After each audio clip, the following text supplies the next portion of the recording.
Welcome to the Mavens of Marketing, a weekly podcast hosted by me, Rachel Durkin. And me, Carrie Barrett. We talk all things marketing, innovation, sales, and business growth strategies, and the standard tried and true marketing techniques. Come for the conversation, stay for the savvy insights. And the borderline inappropriate jokes.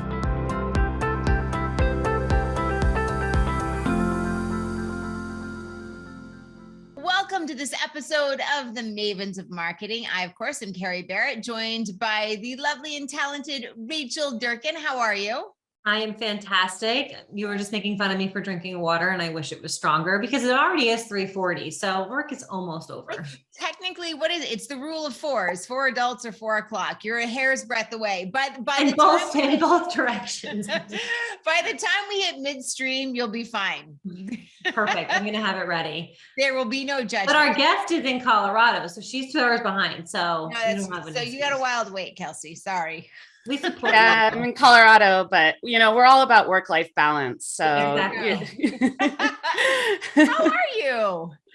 I'm doing great. I'm so happy to be on this podcast. I'm really excited to talk to you guys today. Well, we are excited to talk to you. So for those in the audience who are not familiar with Kelsey, it's Kelsey Johnson. She's the product marketing manager at AWeber, which is an email automation platform, marketing the whole 9 yards.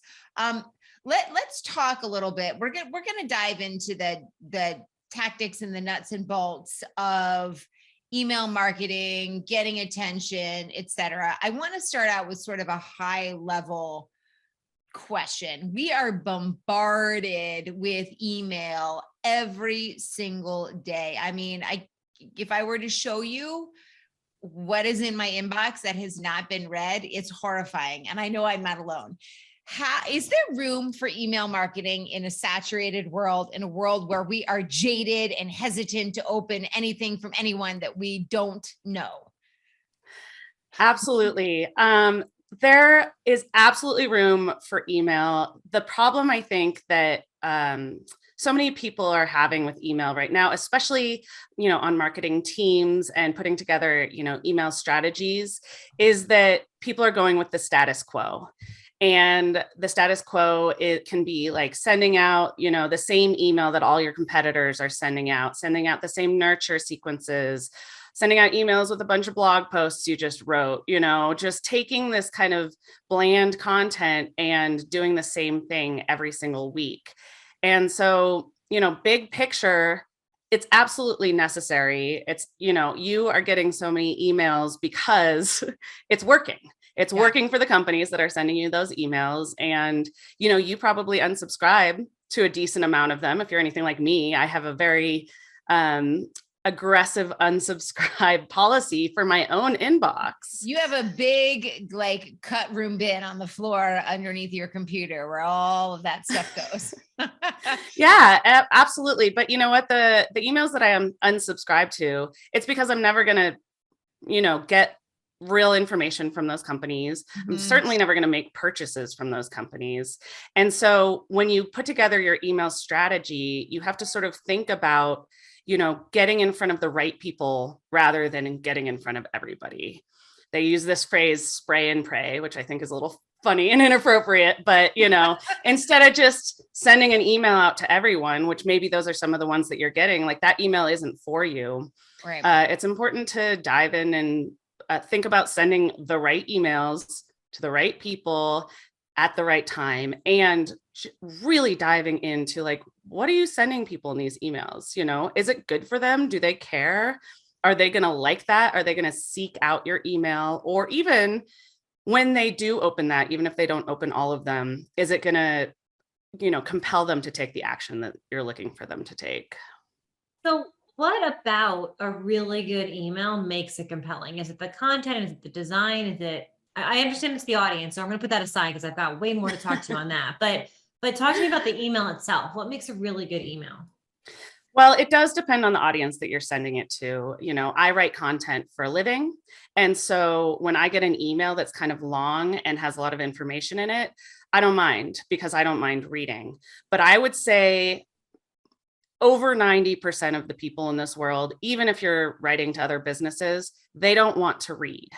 And so what makes good, compelling content is having one piece of information, getting straight to the point of it. Visuals are great, but they're not necessary, unless if you're selling pizza, you should have a picture of some pizza, but if you're selling software, having a picture of the software, unless you're talking about a specific feature, isn't necessary. What's necessary is getting to the point. People just don't really want to read that much anymore. We live in a sort of TikTok, Instagram world. And so keeping those things succinct, having each email say one thing, following through on what you offer in your subject line, actually having a compelling subject line, and then getting straight to the point in the email itself on what you're trying to tell somebody, and then get it over with, have your CTA and let them move on. So so what I'm hearing is you don't think design has any influence on the click rate or the conversion of an email? Well, it depends. I think that design is certainly important for tons and tons of industries, right? So if you're selling clothing, if you've got a boutique clothing store, you got to have pictures of what it is that you're selling in there. You need to have it sort of have a professional air, like you're trying to give off in your store itself. Same thing with anything that's like food service oriented, anything that's sort of business to customer, design is important.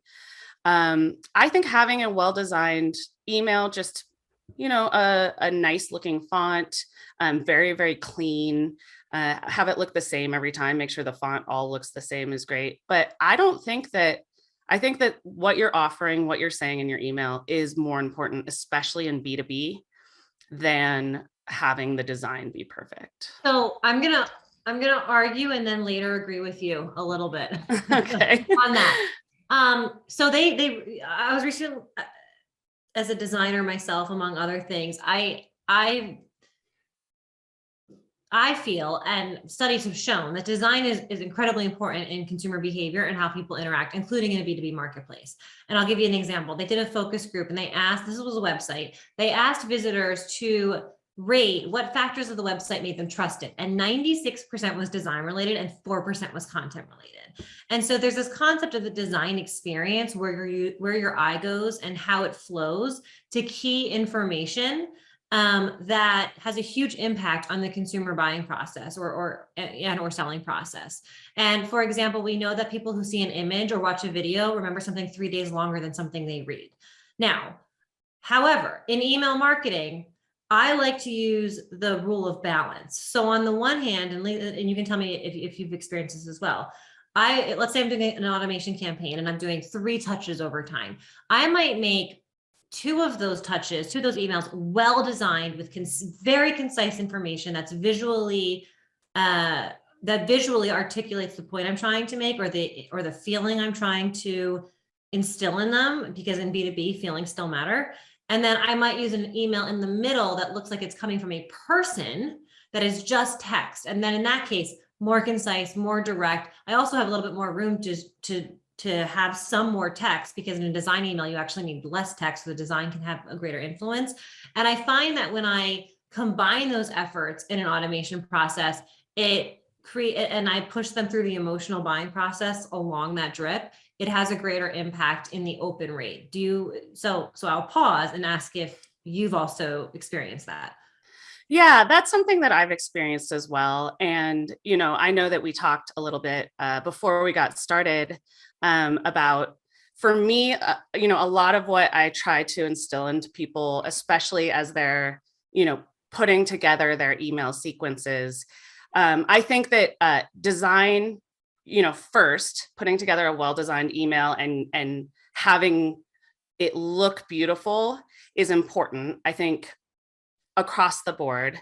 Then I think content and getting to the point, and what I said before is the second most important thing. And then if you do have a designer on your team who's able to put together, the sequence in that kind of a way, that's certainly important. But I know a lot of people don't necessarily have the time or resources to do that. And I always try to instill to make sure that you get to the point first and get that content piece and that relevant CTA there. And then, if you've got those resources, continue to build out what you're talking about, a more sophisticated sequence that really like gets to the emotions, like you said, right? Like that has a design element first, and then a more, content piece, and then design again. So.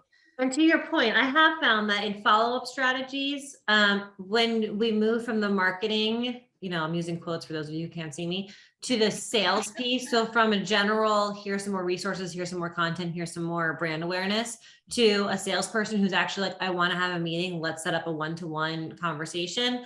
I do find that the personal emails do better in that follow-up process. So I'm going to assume that that's what you're referring to, and like the concise language and the call to action and getting your point across.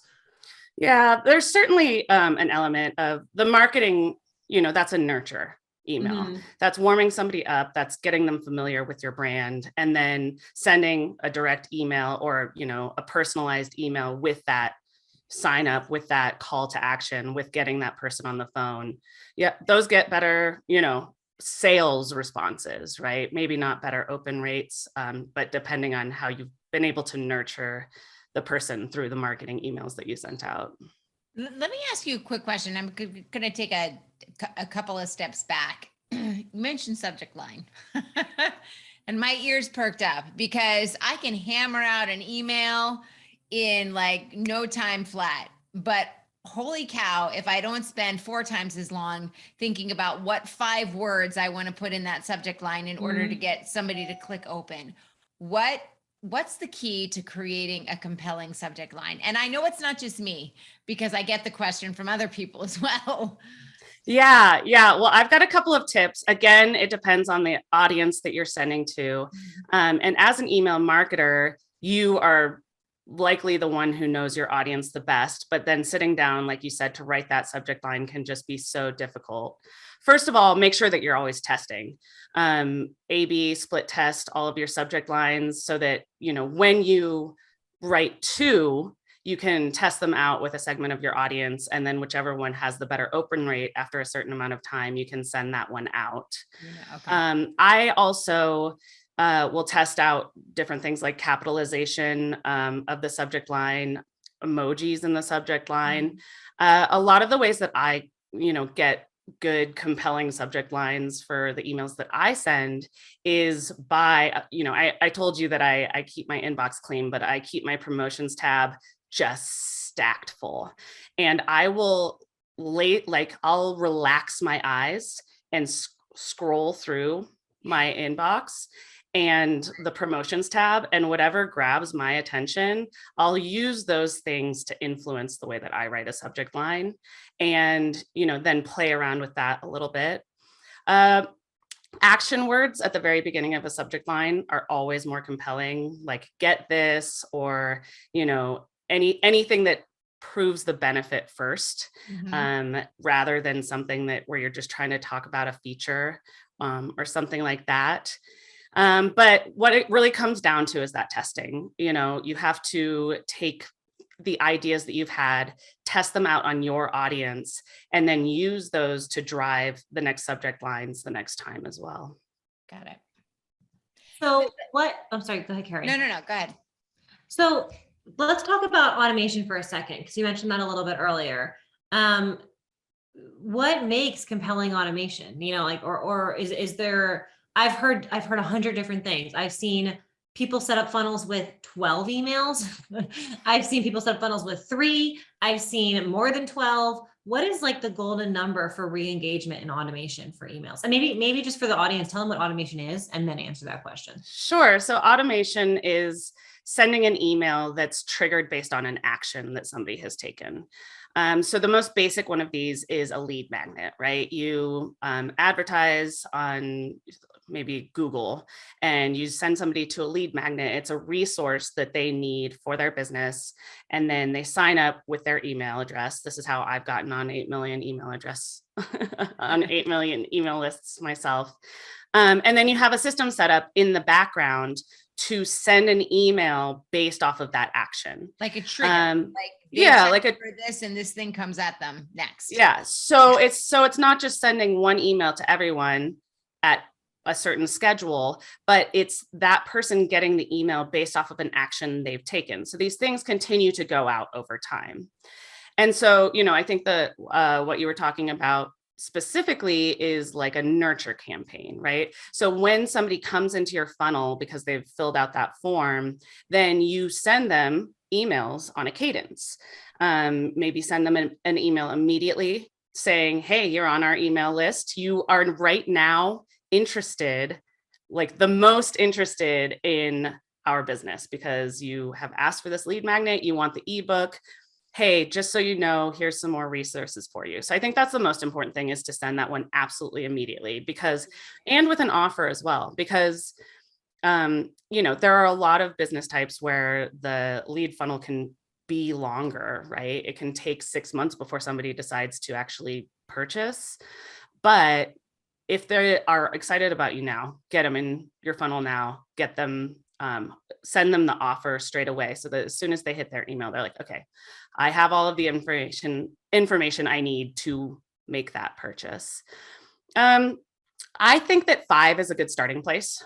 And I like to, like we were talking about, do maybe one email, one marketing email, and then sales email, or just a trigger to your sales team to do some outreach if they're not doing that in an automated way.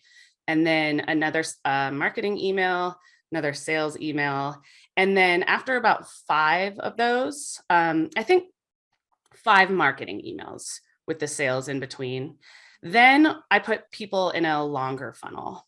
And you can take content that you've sent out in that sort of more one-off way that was really compelling. So let's say you sent an email and it had content that everyone was really excited about. Maybe send that another 2 weeks later or another month later. And then continue to build out this funnel so that people are getting the best content, the most compelling content, the best information from your business over time. And again, if you have this marketing funnel that can take, it can take people a couple of years even to actually convert, then take that into consideration and make sure that you're continuing to check in with them, maybe around certain times of year when people want to be purchasing your product, your what it is that you offer. If you're doing like a school sign up offer or something, you would want to do that maybe in the beginning of summer, because people are getting started thinking about what they're going to do at the end of summer for school or anything like that. But I think 5 is a good place to start for sure. Yeah. And I, the golden rule is 9 to 13 touches. So it takes 9 to 13 touches to engage your audience and build trust in your brand. And so I have found that, as you said, combining it with other outreaches, LinkedIn, sales outreach, events, social posts, whatever it might be, pushing people through that touch process is the most important. And I agree with you on the timing. I think one of the things though that people, and I love that you mentioned automation, like triggering your sales team to do something and then pushing it back out to the email list. Most of the time, I don't think that that's ever set up properly. And if it is, it's not watched properly. It blows my mind how many people like forget about the data, forget about the open rates of these emails, forget about the trigger for the sales team, because it's such a waste. You have so much rich data that you can leverage to push prospects through your funnel with email automation that I think it gets wasted often. Yeah. So on that concept of technology, let me switch gears and ask you a question about. Well, wait, let me go back and just mention that's a really good place where, especially if you're bringing so many people in through this automation, talking about testing subject lines, that's a really, really good place where, sometimes we think about automation as set it and forget it. But if you are bringing in all of this data, then you can test out some of these different subject lines in the actual nurture campaign. And that's a place where you can get like all of this data about the types of subject lines that people want to see. And you should be consistently updating those just to see if you can, optimize them, and not just sort of send out the same automation campaign that you wrote in 2019. That's another thing. I always tell our clients every quarter you have to audit your drips. Like we might have 25 or 30 drips set up, and I will go through and realize like you're still talking about like COVID just happened. And it's so important to audit that to make sure it's updated. You're so right. Yeah, absolutely. Your links get broken, and it's pretty easy to audit it. You just go sign up. Mhm. Like you don't Yeah. even have to go into your software to look through that. Go and become a customer, or Mhm. have somebody else become a Process. customer and get those emails. And if you're like, oh my God, this is what we're sending, then this Yeah. should make a change. That's if you have that reaction, you know you're not going down the right path. Let me ask you this. How do you make sure that your email actually ends up in someone's inbox? That it's not, it's not being considered spam, or they don't recognize it as spam. How do you make sure that it goes where you want it to go? Yeah, there's a couple of ways to do that. First of all, we always recommend double opt-in, which is basically once you've signed somebody up for your list, let them know immediately and allow them to choose to continue to be on your list. Nobody wants to do this. Absolutely nobody. Everybody wants their list to be bigger, and that they don't, because it's obvious that that's going to filter out a decent amount of people. But what you get is a more engaged audience through email. And not everybody wants to receive emails from you. A lot of people prefer social media, prefer other platforms. And so I think that it's okay to allow people to opt out, or ask people to opt in. But when you do that, you get authority on your domain. So there's like actual authority associated with the emails that you send out. And when you do this double opt-in, you get better authority. Like Gmail cares as much as Google does if we think about rankings, about where you're sending these emails from. You also absolutely must be setting up DKIM, SPF records, and DMARC, which are just like annoying DNS stuff. If you've got an email marketer on your team, I'm sure that they know how to get this stuff set up. But if you haven't thought about it, make sure that those records are set up, because those are huge factors in avoiding the spam filters. This also might be obvious, but don't be spammy. Like free XYZ that's free, forever, blah, blah, blah, in your subject line. It'll send you straight to a spam folder, maybe not every single time, but there are, really provide good subject lines, good content, things that are compelling to people. And the more people who actually open your emails, I think you need like over 10% open rate, hopefully a lot more than that, hopefully more like 20 or 25. But under a 10% open rate is going to affect your ability to get into the inbox as well. Now, the promotions tab is kind of a different story. Gmail has this inbox, regular inbox, social, and then promotions tab. And the promotions tab, a lot of companies do just end up there. If you're trying to really create a relationship with the person who just subscribed to your list, who just got on your list, you can ask them to, hey, this is the content we're going to be sending you. Like, this is what you should expect to see from us. If you want us in your inbox, add us to your contact list. Yeah. And you can just put that at the bottom of your emails, and that'll help you. Or understand that the promotions tab isn't the worst place in the world to be, especially if you're B2B. Gmail doesn't give you a promotions tab on your business email. So yeah, I mean, that was kind of long-winded, and there's a lot of things you can do, but basically cover your technical basis and don't act spammy, and you won't end up in the spam folder. Let me ask you a quick follow-up, because you mentioned at the start of that, at the outset, that there are some people who prefer to interact with you on social, and they'll unsubscribe from your email list or whatever. But we also know that email subscribers, people who are on that list, tend to be more engaged than social followers. So the goal is to bring those people on social over to this email list. How do you convert somebody who is a follower on, let's say, Facebook or Instagram over onto your email list? Is it so I'll give a quick example. I do sometimes a poll on Instagram stories, and you answer this way, and then I DM you a lead magnet that answers that question. Or if you answer this way, I DM you a lead magnet that gives you that information. But that's very like rudimentary. I know there is more to bringing people from social over to your email than that. How do you do it? I don't think that there is anything way more complicated. There's no than magical bullet here. There's no magic bullet. I mean, it certainly give them the option in, whatever platform it is that you have, make sure that you have a link for them to sign up. Mm-hmm. You can use lead magnets, which is a really great way to bring people into your email list. You can, add lead magnets into your actual link in bio, make sure there's a subscribe sign up form there. Another thing that you can do if you're actually making sales on Instagram, TikTok, any of those social media platforms, you can set up integrations with your email platform.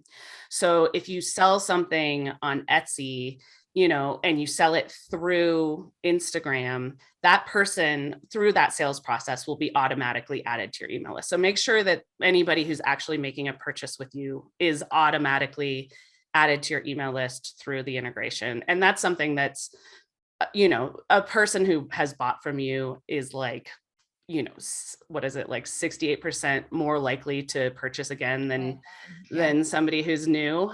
So, and that's a pretty normal process. So if you add somebody to your email list through a purchase, they're not going to be upset. They're not going to, mark you as spam and get all angry. It's a pretty normal thing for to happen, when you make a purchase.